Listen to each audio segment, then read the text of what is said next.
नाज़रीन इकराम, आज सुबह से लेकर शाम तक अदालत और अदालत के तमाशे जारी और सारी रहे।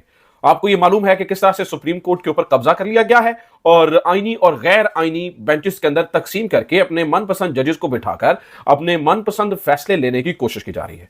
लेकिन एक बंदा खड़ा हो गया और उसने कहा कि भाई मैं ना रिजाइन करूंगा बल्कि एक बंदा नहीं कहना चाहिए, यह कहना चाहिए कि इंसाफ पसंद जजों का एक ग्रुप खड़ा हो गया और उसने कहा कि भाई ना हम इस्तीफा देंगे और ना ही हम सिस्टम को इस तरह से अदालत की बेतौकीरी करने देंगे।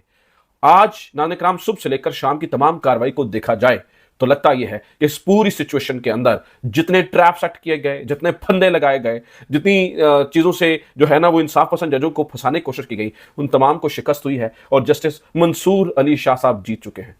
कुछ भी हो, अब कुछ भी हो, मैं तीन चीजें आपके सामने रखता हूं जिससे आपको अंदाजा होगा कि चीफ भी रगड़ा गया, यानी कि चीफ जस्टिस भी रगड़ा गया, ये जो 6 रुकनी बेंच बना था ये भी दफन हो गया। इसके अलावा जस्टिस जमाल मंदोखेल जिन्हें आज बड़ी मिर्चें लगी हुई थी, आज वो भी रगड़े गए। मोहम्मद अली मजहर जो जिन्हें अगला चीफ जस्टिस बनने की ख्वाहिश है, वो भी रगड़े गए। ये मतलब जो कुछ करना चाह रहे थे वो नहीं कर सके और कमाल है, शाबाश देनी चाहिए माफ कीजिएगा जस्टिस अतर मिनल्लाह को, जिन्होंने दोस्ती का हक अदा किया है। तो आज सुबह से लेकर शाम तक सुप्रीम कोर्ट के अंदर क्या तमाशे होते रहे, इसके ऊपर मैं जरा तफसीलन 3 केसेस के बारे में आपके सामने चीजें रख दूंगा। उसी में 26वीं आईनी तरमीम के ऊपर जो समाअत हुई, जस्टिस मंसूर अली शाह ने जो ऑर्डर किया और जस्टिस मंसूर अली शाह को ऑर्डर को काउंटर करने के लिए जो 6 रुकनी बेंच बैठा, तीनों की तफसीलात जो जरूरी है वो आपके सामने रखूंगा। और इसके अलावा नाज़रीन इकराम, इस्लामाबाद हाई कोर्ट के अंदर जो आज इद्दत केस था जिसके ऊपर बड़े डंके बजाए गए थे, वो भी पहले मरहले में तो बढ़ता हुआ नजर आ रहा है। तो काफी सारी चीजें, सारी अदालती खबरें। नाज़रीन इकराम, सबसे पहले बात कर लेते हैं सुप्रीम कोर्ट से। अच्छा, इससे पहले दरखास्त ये है कि ये फायरवॉल या फाइबर वाल जो भी इन्होंने लगाई है उसका बड़ा नुकसान हो रहा है। अवाम से दरखास्त है कि आप हमारा साथ दीजिए सब्सक्राइब करके और शेयर करके, नहीं तो ये कोशिश ये कर रहे हैं कि जो लोग भी हक और सच की बात कर रहे हैं उनकी आवाज आगे तक ना पहुंच सके। तो इसके लिए आप हमारा साथ दीजिए, शेयर कीजिए और सब्सक्राइब कीजिए। अच्छा जनाब, सुप्रीम कोर्ट की कहानी सुनिए। मैं जरा इसका बैकग्राउंड पहले आपको बता देता हूं। आज जो तमाशा लगा है जिसके ऊपर इतना वो फुदकते रहे हैं बहुत सारे लोग, उसकी बुनियादी वजह क्या है, असल में एग्जैक्टली हुआ क्या था। नाज़रीन इकराम, हुआ ये कि 191 ए के हवाले से एक केस जस्टिस मंसूर अली शाह साहब की अदालत में आ गया। अब हुआ ये कि इन्होंने आईनी और गैर आईनी जजेस को इस तरह से अलग किया, यानी खुद साख्ता आईनी जजेस को इस तरह से उन्होंने छाननी के अंदर रखकर तमाम जजेस जो कि हक और सच की आवाज होते हैं उनको साइडलाइन किया और अपने मनपसंद जजेस को मेजॉरिटी में उनमें बिठा दिया आईनी बेंच के अंदर, और जिन जिन से खतरा था उनको जैसे दूध में से मक्खी उठा के बाहर फेंकते हैं इस तरह से बाहर फेंक दिया गया। अब अल्लाह की करनी ये हुई कि एक केस ना जाने कैसे गलती से जस्टिस मंसूर अली शाह की अदालत में लग गया। जब जस्टिस मंसूर अली शाह की अदालत में लगा तो जस्टिस मंसूर अली शाह साहब ने सबको तुम दिया। उन्होंने कहा कि भाई अब ये डिसाइड करेंगे कि भाई किसी जज की किस तरह से उनसे उसके इख्तियारात किस तरह से छीने जा सकते हैं। तो ये 191 ए की तशरीह का केस बन गया है। अब इसमें हम ये नहीं देख रहे कि कौन सा जज आईनी और गैर आईनी होगा, हम ये देख रहे हैं कि जो आम जज है उसके ये यानी जिसको ये गैर आईनी जज कहते हैं उसके ये इख्तियार छीना कैसे जा सकता है।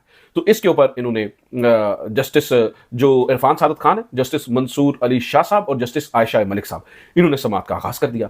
अब जनाबे वाला ये जो 26वीं यानी तरमीम इलास्टिक की शलवार है, इसने उतर जाना था, इसका बेड़ा गर्क हो जाना था अगर ये समाअत जारी सारी रहती। इसके ऊपर जो सिस्टम के इस वक्त गारंटी हैं जस्टिस याहिया अफरीदी साहब और जस्टिस अमीनुद्दीन खान साहब, ये हंगामी तौर पर मिले और इन्होंने सोचा करना क्या। इन्होंने कहा कि किसी भी तरीके से फौरी तौर पर एक तो यह है कि इस समाअत को रोका जाए। तो इन्होंने सबसे पहला काम यह किया कि बेंच तब्दील किया और जस्टिस इरफान सादत खान की जगह जो अपना कराची वाले जज हैं सदीकी साहब, शायद मेरे ख्याल से सदीकी साहब नाम है उनका, अब बहरहाल मेरे जेहन से उनका नाम निकल गया, उनको शामिल कर दिया, हालांकि वो पहले ही केस सुन के आ चुके थे। इसके ऊपर जस्टिस मंसूर अली शाह साहब ने अगेन इनको मौका दिया और कहा कि शायद गलती से नाम आ गया हो। लेकिन फिर क्या हुआ, अचानक अमीनुद्दीन खान साहब ने और याहिया अफरीदी साहब ने मिलकर ये फैसला किया कि ये केस ही इनसे वापस ले लेते हैं। अब यहां पर ये भंड कर बैठे, हालांकि जुडिशियल ऑर्डर इसके ऊपर हो चुका था। एक जो यानी कि जो प्रैक्टिस एंड प्रोसीजर कमेटी का फैसला होता है वो जुडिशियल ऑर्डर नहीं होता, वो इंतजामी ऑर्डर होता है। जो अदालत का फैसला होता है वो जुडिशियल ऑर्डर होता है। तो अदालत ने कह दिया था कि इस केस को आप नए बेंच, जो हमारा पुराना बेंच है उसको बहाल करके आप सोमवार को लगाइए। सोमवार को इन्होंने कहानी गेम ही खत्म कर दी। इसके ऊपर जस्टिस मंसूर अली शाह साहब ताप के, जस्टिस मंसूर अली शाह साहब ने कहा ये कैसे मुमकिन है, कमेटी का काम सिर्फ केस लगाना है, जब केस लग गया तो उसके बाद कमेटी इसको वापस कैसे ले सकती है। इस मामले पर गड़बड़ शुरू हुई तो जो जस्टिस मंसूर अली शाह साहब है उन्होंने एडिशनल रजिस्ट्रार नजर अब्बास साहब को तौहीन अदालत का नोटिस जारी कर दिया। अब जब तौहीन अदालत का नोटिस जारी किया तो उन्होंने आकर बताया कि जनाब मैंने तो चीफ जस्टिस की वजह कहने पर किया है।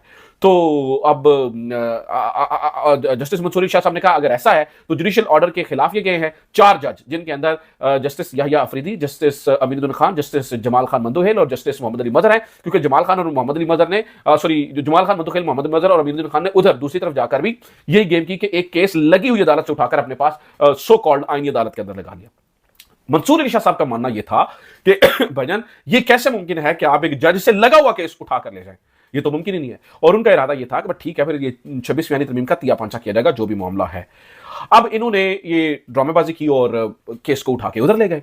जब उधर ले गए तो उसके बाद जस्टिस मंसूर अली शाह साहब ने तौहीन अदालत, और तौहीन अदालत के बाद इन्होंने उसको काउंटर करने के लिए 6 रुकनी कमेटी बना दी। उन्होंने कहा जी हम इसको उधर से काउंटर करेंगे। जस्टिस मंसूर अली शाह साहब ने आज सुबह इसका भी कमाल जवाब देते हुए 1 बजे बेंच दूसरा बैठना था, इन्होंने सुबह 9:30-10 बजे के करीब वो फैसला सुना दिया और उन्होंने कहा जी एडिशनल रजिस्ट्रार का कसूर कोई नहीं है।